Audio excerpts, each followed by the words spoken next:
assault and batteries, but my trunk stay ever ready. Assault and battery, if you scared, you never ready. Alright, so the biggest news coming out of WrestleMania this past weekend was probably Brock Lesnar retiring, which totally caught everyone off guard. But before I get to that, if you're new to this channel, be sure to like, comment, share, and subscribe. And let me know your thoughts on Brock Lesnar retiring. Were you shocked? Did you expect it? Me personally, I didn't expect it at all. I literally went to the bathroom after like Oba got the 1, 2, 3, and I was like, oh, Brock's gonna come out. He's probably gonna flip off the crowd or whatever. Just kind of leave with booze, but never did I expect my friends to be calling me saying, what the hell are you doing? Brock's taking his boots off, he's taking his gloves off. And I ran out there and I started recording because I'm like, what the hell? Like, this wasn't what I expected at all. And I don't think it was what a lot of other people expected either, because we all had it in our mind that Brock Lesnar was going to retire at SummerSlam in Minneapolis. Like, I think John Cena literally said in an interview that Brock is retiring at SummerSlam. So for him to do it now at WrestleMania was just a total swerve. It's just crazy when you think about it. You had our John Cena in December, AJ in January, February, and then now you have Brock in April. And it's just like these guys from our childhood are still, they still have it. They can still go a couple years, but they're all hanging up the boots. It's literally ushering in a new era. And it's just confused. To me, I'm confused is what it is. And I almost don't have the words to really describe, because you had Brock Lesnar squash John Cena during the retirement tour. And everyone was thinking, and all the news articles were saying that they had big plans for Brock. They want him to like go on a tear like he did after he broke Undertaker's WrestleMania streak.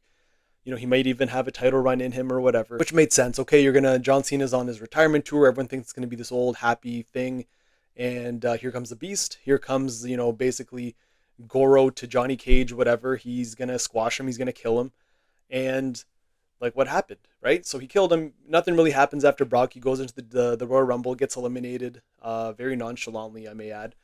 And then you got this Oba match when you kind of knew that Oba was going to lose, or sorry, Brock was going to lose to Oba. But you knew that something, at least I thought something would happen where he's going to come out the next night, he's going to kill a bunch of guys, and he's going to be the Beast again. That didn't happen. So here I am thinking, why squash John Cena and not have any follow-up to it? What was the reason for John Cena to lose so quickly to Brock if there wasn't going to be any sort of follow-up? Which makes me wonder if this whole retirement thing was planned, or if it was just like Brock going off the cuff. If it was one of those things like Brock's going to do what he wants to do at the end of the day. I think everyone knows that. But for him to retire now, it's still bad. It just boggles me. And I think, Brock throwing up the X, everyone was saying that it wasn't part of the script or whatever. But damn, like Gunther versus Brock was left on the table. And for TKO, they're all about money. They're about their bottom line and putting people in seats. You got to sell out 2 nights of SummerSlam in Minneapolis, and that's not going to be easy, especially with ticket prices. You got the product being sort of lackluster of what it is. You need a good main event, and I think for night 1, you could have had a great Brock Lesnar retirement thing, and night 2, you have your title match. Now, you lost one of them because apparently Brock and Gunther isn't happening anymore. And I believe, and I fully thought that was the match that everyone was looking forward to. That was going to be the one to, take out Lesnar in a way that makes someone else look super strong, like a Gunther. Not that he needs it. He's already retired 3 guys already. Brock would be the 4th.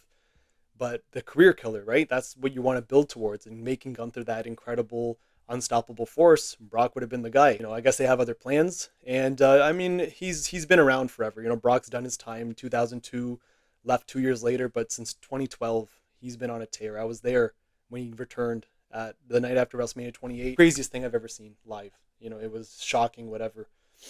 I saw Brock versus Triple H, Brock versus Undertaker losing the streak. So he's definitely earned the right and deserves to go out on, the way he wants to go out. But just confusing, considering that they had all this stuff laid out and you really thought they were going in one direction, and it just got shafted, absolutely shafted. And now Brock's gone, Cena's gone, AJ's gone. Our childhood, these guys are slowly going away, and we're really ushering in this new generation, this next generation. And it's crazy to see, and it really makes you appreciate guys like Brock, appreciate guys like Cena and AJ. And I read a comment on Instagram, and I thought it was so fitting. I was never a Brock hater. I just want to start off with that. I always loved Brock from 2002, the Here Comes the Pain era, Brock Lesnar, till like now. But it was like you don't miss the sun. You miss the sun when it starts to snow.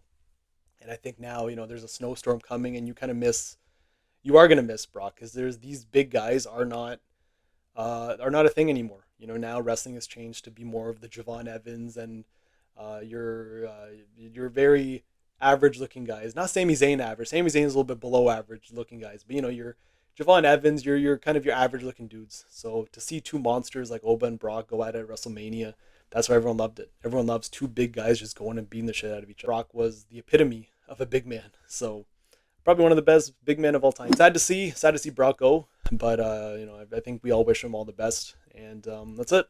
I'll see you guys in the next video.